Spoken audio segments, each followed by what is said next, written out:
I feel my great strength as a writer is being alone.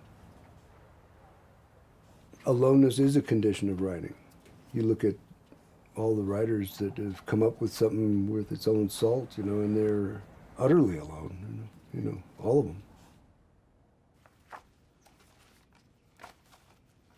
The plays that really bore me to death are the ones in which the writer's thinking all the time, causing the actors and the characters to speak for the author, It's very boring compared to a character who speaks for himself.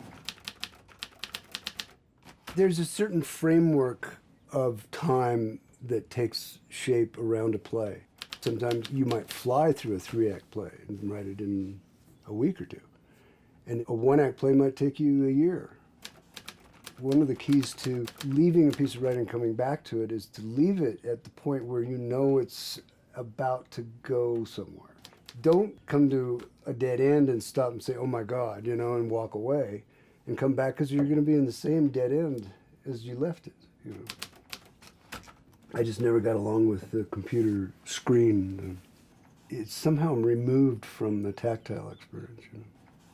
When you go to ride a horse, you have to saddle it. When you use a typewriter, you have to feed it paper. There's a percussion about it.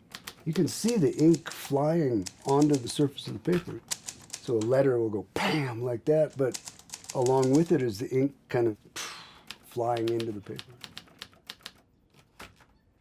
I'd rather ride a horse than drive a car, but that puts you in a very different relationship to the modern world.